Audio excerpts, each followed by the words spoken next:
नमो तस्स भगवतो अरहतो सम्मा संबुद्धस्स। सभी धम्म मित्रों को सप्रेम नमो बुद्धा, जय भीम। बौद्ध भारत में आपका स्वागत है। दीघ निकाय का ब्रह्मजाल सूत्र चल रहा है। इस ब्रह्मजाल सूत्र में पिछले वीडियो में महाशील के बारे में बताया कि बुद्ध में क्या महाशील होते हैं। अब यहाँ दूसरा जो विषय है बुद्ध में असाधारण बातें, इस पर चर्चा करेंगे। 62 दार्शनिक मत हैं। भगवान के टाइम पे इतने दार्शनिक मत थे कि कोई लोग कुछ मान करके अपनी संघ की स्थापना करके और उनके ऊपर शासन करता था। शासन का मतलब धर्मोपदेश करता था। इसी प्रकार के 62 प्रकार के दार्शनिक मतांतर थे।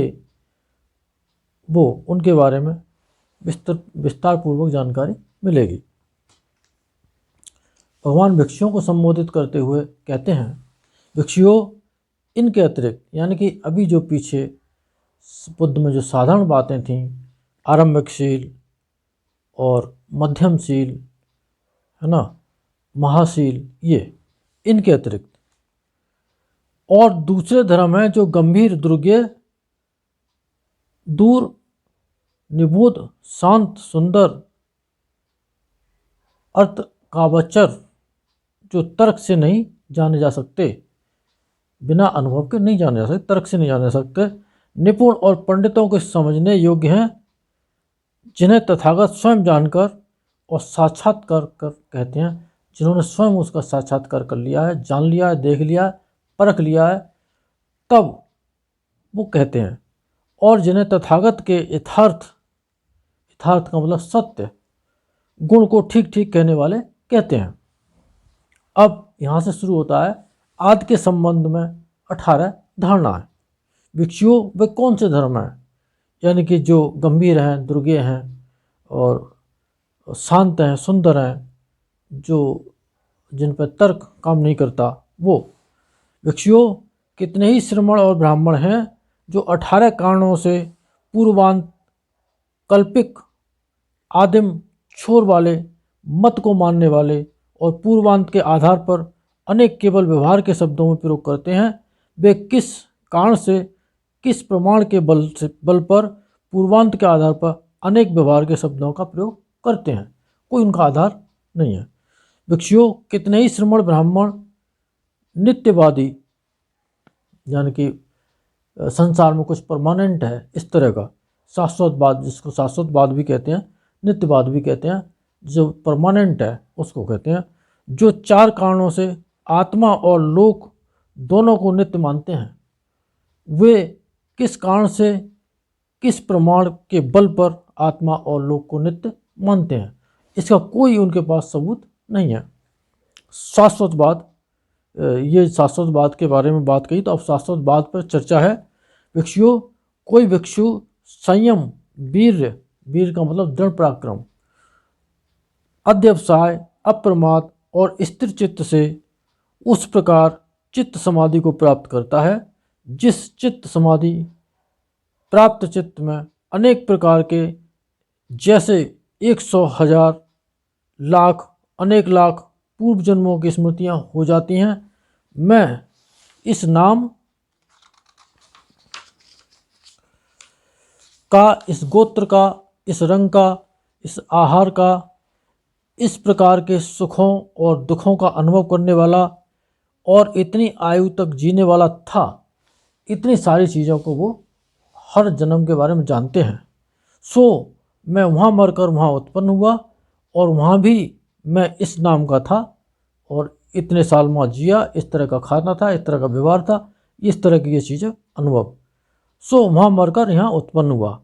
इस प्रकार वह अपने पूर्व जन्मों के सभी आहार प्रकार का स्मरण करता है। वह इसी के बल पर कहलाता है आत्मा और लोक नित्य है। यानी कि वो ऐसा समझता है कि वहाँ भी तो मैं ही था ना और यहाँ भी मैं ही हूँ। इस आधार पर वो आत्मा और लोक को परमानेंट मानता है, नित्य मानता है, उसमें कोई चेंजेस नहीं होता है। अपरिणामी, कूटस्थ और अचल है। प्राणी चलते फिरते, उत्पन्न होते और मर जाते हैं, किंतु अस्तित्व नित्य है। यानी कि कोई तो ऐसी चीज़ है जो कि बार बार संचरण करती हुई चली आती है।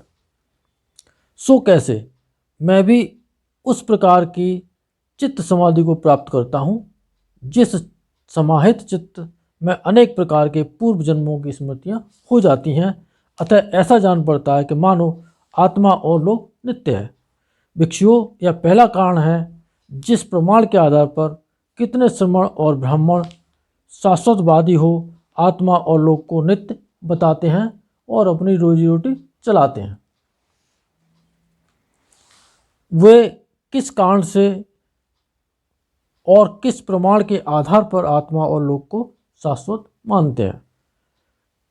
भिक्षुओं, कोई श्रमण या ब्राह्मण उस प्रकार की चित्त समाधि को प्राप्त करता है जिस समाधि चित्त में अनेक प्रकार के पूर्व जन्मों को, जैसे एक संवर्त वितर्क कल्प, 10 संवर्त वितर्क कल्प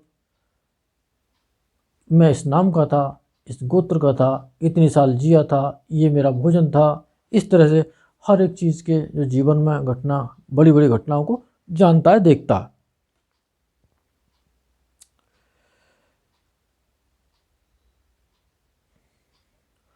स्मरण करता है, सो वहाँ मरकर यहाँ उत्पन्न हुआ। इस प्रकार वह अपने पूर्व जन्मों के सभी आकार प्रकारों को स्मरण करता है। अतः वह इसी के बल पर यह कहता है कि आत्मा और लोक दोनों नित्य हैं।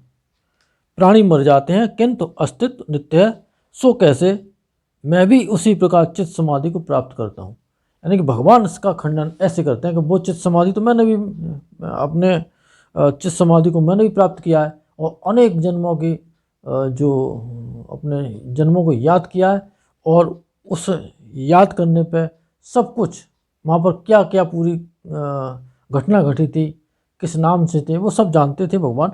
और दूसरे लोग भी इस तरह से जानते हैं। तो वैसे भगवान कहते हैं कि मैं भी तो इसी तरह से जानता हूँ।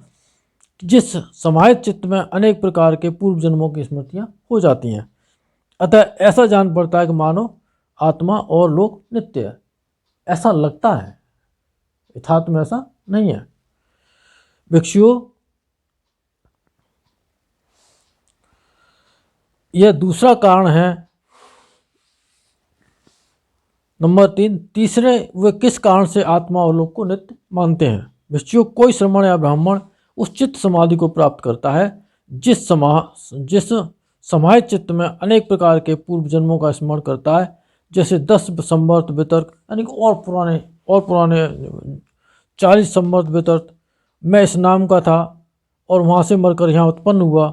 वह इसी कारण के बल पर यह कहता है कि आत्मा और लोक दोनों नित्य हैं। प्राणी मर जाते हैं किंतु अस्तित्व नित्य है। यानी कि जो अस्तित्व नित्य है वही आत्मा है, उसी को आत्मा करके मानते हैं। सो कैसे? मैं भी उस चित्त समाधि को प्राप्त करता हूँ जिस समाहित चित्त में अनेक प्रकार के जन्मों की स्मृतियाँ हो जाती हैं। अतः ऐसा जान पड़ता है कि लोक और ये आत्मा नित्य है। भिक्षुओं, यह तीसरा कारण है। चौथे, वे किस कारण से आत्मा और लोक को नित्य मानते हैं?